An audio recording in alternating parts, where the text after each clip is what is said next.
হয়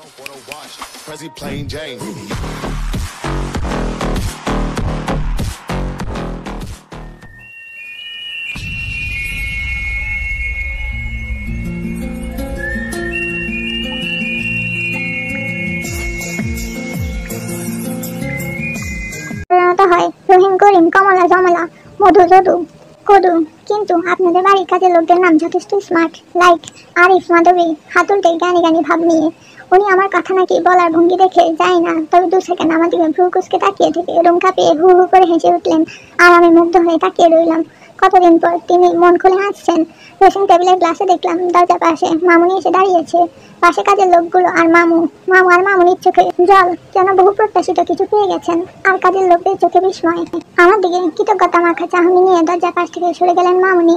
ধীরে ধীরে সরে গেল সবাই। জাঙ্কুক এখনো হাসছে, হাসতে হাসতে পেটে খিল ধরে যাচ্ছে। এমন অবস্থা, মানুষটা এত হাসতে পারে তবু হাসিগুলোকে যে কিভাবে চেপে রাখে সেটাই বুঝতে পারছি না। 4 মাস পর আজ প্রথম আমি ওনাকে মন খুলে হাসতে দেখছি। হঠাৎ উনি হাসি থামিয়ে দিলেন, হয়তো নিজের পরিবর্তনটা বুঝতে পেরে নিজে অবাক হচ্ছেন। আমার দিকে এক নজর তাকিয়ে আবার গম্ভীর মুখে বলে উঠলেন, চলো। আমি বাধ্য মেয়ের মতো ওনার পেছন পেছন মামুর রুমের দিকে এগিয়ে যাচ্ছি।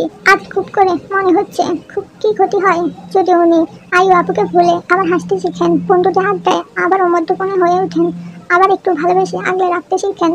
কিন্তু প্রকৃতি সবকিছুকে এত সহজ করে দেয়নি। একটা জীবনের সাথে খুব গোপন ভাবে জড়িয়ে দিয়েছে আরো একটি জীবন। আয়ু আপুর সাথেও জড়িয়েছিলাম আমরা। তাই তো তার চলে যাওয়াতে কেউ রেহাই পায়নি, না আমি, না জাঙ্কুক, না আপুর বাবা মা। সবাই তার অবসর জীবনটাতে ক্লান্ত, শুধু একটা আয়ু আপুর অপেক্ষায়। মামু বিছানা আচ্ছা হয়ে বই পড়ছিলেন। আমরা রুমে ঢুকতে উঠে বসে আমাদেরও বসতে বললেন। বাবা ডেকেছিলে কোনো সমস্যা? উদ্বিগ্ন হয়ে। তোদের কোনো সমস্যা ছাড়া ডাকতে পারি না বুঝি? হালকা হেসে, না তেমনটা না, আসলে থাক ওসব কথা। তোদের ডাকার প্রধান কারণ হলো তে মা। আমি অবাক হয়ে মামুর দিকে তাকালাম। জাঙ্কুক হয়তো অবাক হয়েছে, সে আমার দিকে এক নজর তাকিয়ে মামুর চোখে চোখ রেখে বললেন, তে মানে? তে মা, তোর সাথে অনেক অন্যায় করেছি আমি। তোর স্বপ্নগুলো আমার জন্য ঝাপসা হয়ে গেছে, কিন্তু না, তুই তোর স্বপ্ন পূরণ করবি। কালই আমরা অ্যাডমিশন কোচিংয়ে ওকে অ্যাডমিট করিয়ে দেবো। জাঙ্কুক, ভালো করে পড়াশোনা করো। আমার বৌমাকে আমি উচ্চশিক্ষিত হিসেবে দেখতে চাই। আমার মাথা হাত রেখে, না মামু, তার কোনো প্রয়োজন নেই। আমি বাসায় পড়ে অ্যাডমিশনের প্রস্তুতি নিয়ে নেব। কোচিংয়ে ভর্তি হওয়ার দরকার নেই। একদম কথা না, আমি যা বলছি, যেভাবে বলছি তাই হবে। তুমি ভর্তি হবে মানে হবে। জাঙ্কুক, তোমার কোনো সমস্যা আছে? না বাবা, আমি এক্ষুনি খোঁজ নিয়ে দেখছি কোন কোচিংটা বেটার, বলে বেরিয়ে গেলেন। ওনার চোখে মুখে খুশি একটা ঝিলিক ছিল। হয়তো উনি এমন কিছুই চাইছিলেন। একটা দীর্ঘশ্বাস ফেলে বেরিয়ে আসতে নিলে মামু আমার হাত চেপে ধরলেন। আমি তাকাতে ছলছল চোখে পাশে বসতে ইশারা করলেন। আমি অবাক হলাম, মামুর এই ছলছল চোখের রহস্য খুঁজে পাচ্ছিলাম না।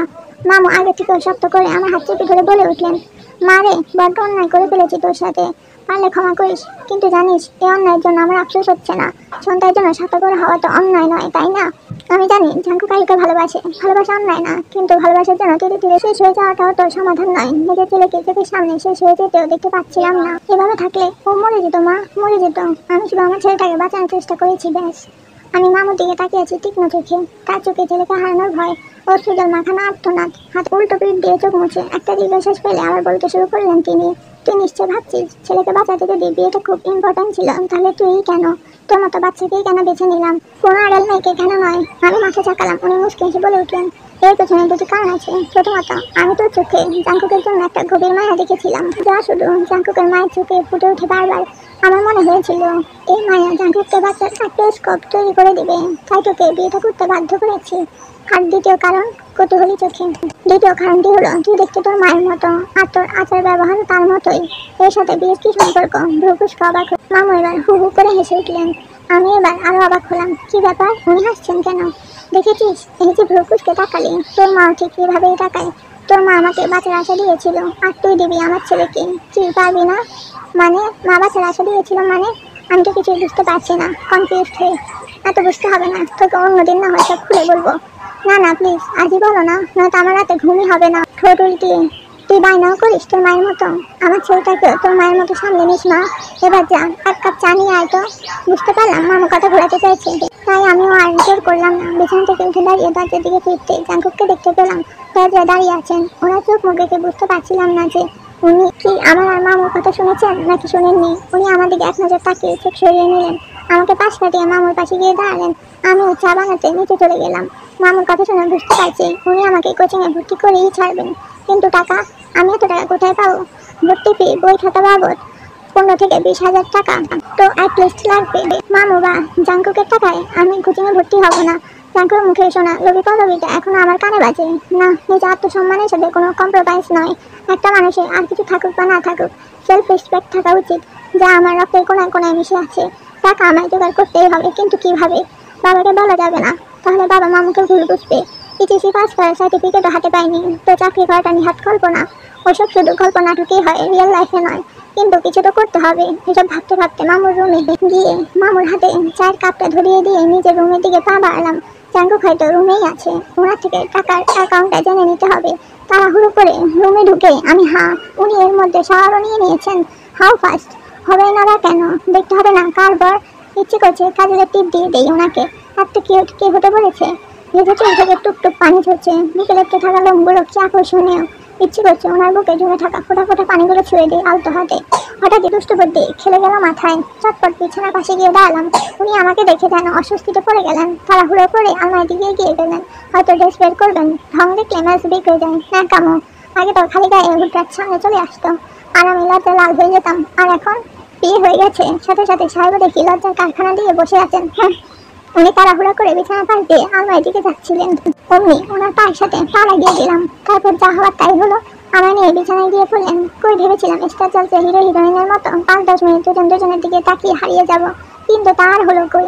ওই যে আমার বর বলে কথা, ব্যাটা এত আনরোমান্টিক।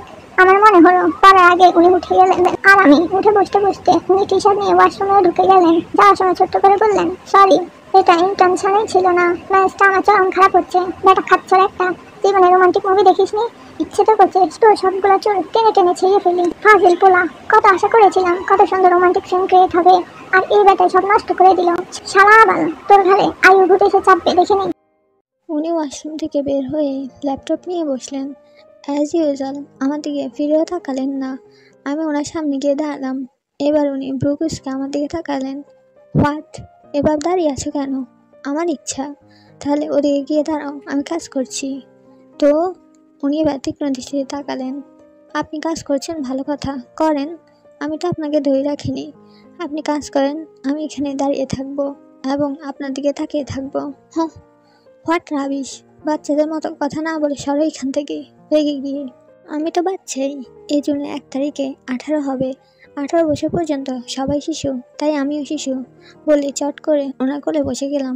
হঠাৎ করে যে আমার কি হলো বুঝতে পারছি না। আমি এমন আচরণের কারণ নিজেও খুঁজে পাচ্ছি না। জাঙ্কুক প্রথমে ভেবাচাকা খেয়ে গেলেন। বিষয়টি বুঝতে পেরে রাগি চোখে আমার দিকে তাকালেন। আরে এভাবে তাকান কেন? জানেন না শিশুদের কোলে নিতে হয়? বলে ওনার গলা জড়িয়ে ধরলাম। Stand up! চিৎকার করে।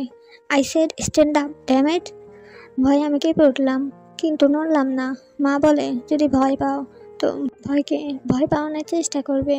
হয়তো সে ভয় পাবে না, কিন্তু কনফিউজড অবশ্যই হবে, আর সেটাই বেস্ট সুযোগ নিজেকে বাঁচানোর। আমিও সেই ট্রিক ইউজ করলাম। চুপ, একদম চুপ, চেঁচাবেন না একদম! চিৎকার করে। আপনার কি মনে হয় আমি আপনার সাথে রোমান্স করতে এসেছি? বইয়েই গেছে। আপনার মতো আনরোমান্টিক পার্সনের সাথে রোমান্স করার চেয়ে কচু গাছের সাথে রোমান্স করা ভালো। বুঝতে পারলাম উনি ভরকে গেছেন। আমার কথার ধরন হঠাৎ পাল্টে যাওয়ায় উনি একটু কনফিউজড। এই সুযোগে ছট করে ওনার কল থেকে উঠে গেলাম। ওনার সামনে কোমরে হাত দিয়ে দাঁড়ালাম। তো কোচিং ঠিক করেছেন? আমি এভাবে প্রসঙ্গ পাল্টাতে উনি এবার আরও অবাক হলেন। কোনো রকম বললেন, ভর্তি ফি যাবৎ কত টাকা লাগবে? কেন ব্রুকুসকে? সেটা দিয়ে তুমি কি করবে? বলতে তার সমস্যা নেই, বলুন না প্লিজ। সব মিলিয়ে 20,000-এর মতো লাগতে পারে। ওহ থ্যাঙ্কস বলে ফোন হাতে ব্যালকনিতে চলে গেলাম। এতক্ষণে হাঁপ ছেড়ে বাঁচলাম। কোচিংয়ের কথা না তুললে উনি আমাকে দিতেন একটা কানের নিচে লাগিয়ে। এই মুহূর্তে আম্মুকে একটা পাপ্পি দিতে ইচ্ছে করছে। আম্মুর আইডিয়ার জন্য আজ একটুর জন্য বেঁচে গেছি। উফ, এসব ভাবতে ভাবতে ভাইয়াকে ফোন দিলাম। ভাইয়া এখন একমাত্র ভরসা আমার। তে কেমন আছিস বোন? একদম কথা বলবা না? আমাকে একবারও ফোন দিছ তুমি? ফোন চেক করছিস তুই? কতবার ফোন দিছি, তুই তুলছিস না? মানে আসলে কি বলবো বুঝতে পারছি না। ভাইয়া নাকা কান্না করে। কি হয়েছে, কাঁদিস কেন চিন্তিত হয়ে? আমার ল্যাপটপ লাগবে। উনি কিনে দিতে চাইছিল, বাট আমি ওনার থেকে নিব না। তুমি তো বলছিলে যে আমার ফার্স্ট ল্যাপটপ তুমি কিনে দিবে গোমরা মুখে।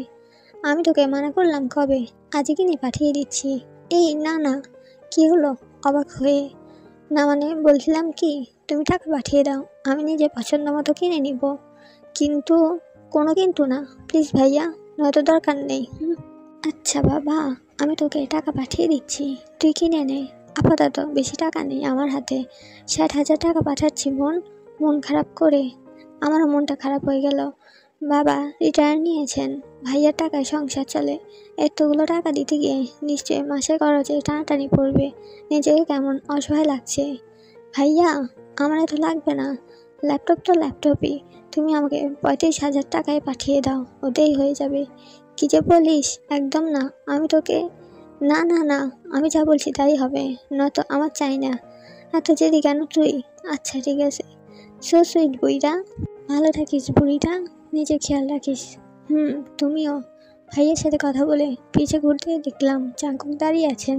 আমি টাকাতে বলে উঠলেন, ল্যাপটপ চাই, আমাকে বললেই তো হতো, ভাইয়াকে ডিস্টার্ব করার কি দরকার ছিল? আমার ভাইয়া আমাকে কখনো ডিস্টার্ব বলে মনে করে না। এনিওয়ে, আজ আমাকে কোচিং অ্যাডমিট করতে যাবেন নাকি?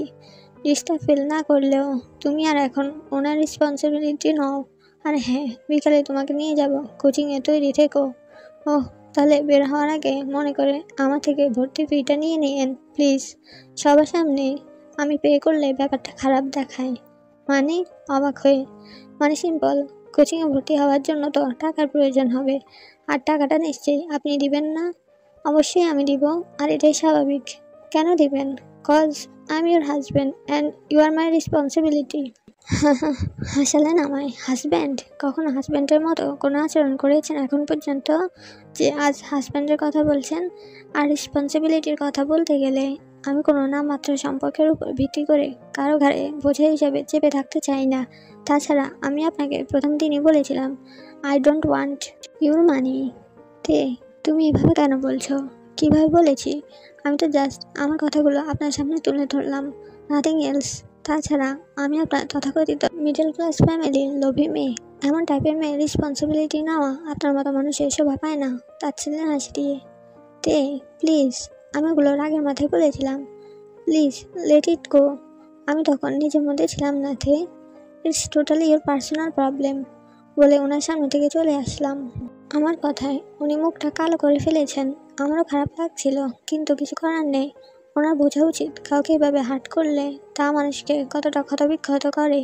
বিকাল 3টা। তোমার এখনো হয়নি? আমরা লেট হচ্ছি। শেষ, চলুন।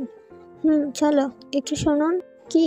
ব্রুকুসকে টাকাগুলো রাখেন। টাকাগুলো ওনার দিকে এগিয়ে দিয়ে উনি কিছুক্ষণ আমার দিকে তাকিয়ে থেকে হাত দুটি পকেটে ঢুকিয়ে সোজা হয়ে দাঁড়ালেন। আমি অবাক হলাম, উনি হাত না বাড়িয়ে হাত গুটিয়ে নিলেন কেন? ওনার দিকে ব্রুকুসকে তাকাতে উনি বলে উঠলেন, তুমি আমার টাকা নিবে না ভালো কথা, কিন্তু বিয়ের পর ভাইয়ের কাছ থেকে টাকা নিয়ে নিজে আত্মসম্মানে ফালুদা কেন বানাচ্ছ? ব্রু নাচিয়ে, ভাইয়ের থেকে টাকা নিলে আত্মসম্মান কমবে কেন? আমারই তো ভাইয়া, তুমি এখনো ছোট তাই বুঝতে পারছো না, কিন্তু এর চেয়ে অসম্মানজনক বিষয় আর হতেই পারে না। আশেপাশে মানুষ বলবে, ওই দেখো মেয়েটার বিয়ে হয়ে গেছে, তবু ভাইয়ের টাকা উড়াচ্ছে, ব্লা ব্লা। তুমি যেহেতু এবারই বউ, আমার রেসপন্সিবিলিটি হলো তোমার সম্মান রক্ষা করা, তাই কি না বলো? আমি বোকার মতো মাথা নাড়লাম, কারণ বিষয়টা সত্যিই চিন্তার। আমি তো এইভাবে ভাবি নাই। এবার আমি বেশ টেনশনে পড়ে গেলাম। তাহলে আমি কোচিংয়ে ভর্তি হওয়ার টাকা কই পাবো বলে মুখ গোমরা করে বিছানায় বসে পড়লাম। আমার কাছে একটা আইডিয়া আছে, তুমি চাইলে আইডিয়াটা ইউজ করতে পারো। গম্ভীর কণ্ঠে, কি আইডিয়া? কৌতূহল নিয়ে। তুমি আপাতত আমার থেকে টাকা নাও, পরবর্তীতে দিয়ে দিবে, সিম্পল। মানে? ব্রুকুসকে, আমার কাছে তো টাকাই নেই, আমি আপনাকে দিব কিভাবে? আরে দেখো, তুমি অ্যাডমিশন কোচিংয়ে ভর্তি হচ্ছ, ভালো পড়াশোনা করবে, ভালো ভার্সিটির চান্স পাবে, একসময় গ্র্যাজুয়েট কমপ্লিট করবে, নিজের পায়ে দাঁড়াবে, তখন না হয় দিয়ে দিও, এতদিন আমার থেকে লোন হিসেবে নাও, আমি হিসেব রাখবো। কিন্তু কনফিউজড হয়ে, ওকে, তোমার কাছে বেটার অপশন থাকলে ইউ ক্যান ইউজ। ভাব নিয়ে, ওনার আইডিয়াটা আমার বেশ ভালোই লাগছে, তাই আর ঝামেলা না করে ওনার কথায় রাজি হয়ে গেলাম। আর বললাম, আমি অবশ্যই তার টাকা রিটার্ন করব, উনি যেন মনে না করেন আমি ওনার টাকা একবারে নিয়ে নিচ্ছি। আমার কথা শুনে উনিও মাথা নাড়িয়ে বলে উঠলেন, অবশ্যই দিবা, না দিলে তোমার নামে কেস করব, আমি তো টাকা ছাড়া মানুষ নই। আচ্ছা যাও, 1 কাপ কফি নিয়ে আসো। এখন? অবাক হয়ে, এত সুন্দর আইডিয়া দিলাম, ট্রিট দিবে না? আমি ফ্রিতে কিছুই করি না, গো নাও। আমি আর কিছু বললাম না, মুখ ভেঙে নিচে চলে গেলাম। কিন্তু ফিরে এসে যা দেখলাম তার জন্য আমি মোটেও প্রস্তুত ছিলাম না। যে জাঙ্কুক মুচকি হাসতো, ঠোঁটের কাছ থেকে ট্যাক্স নেয়।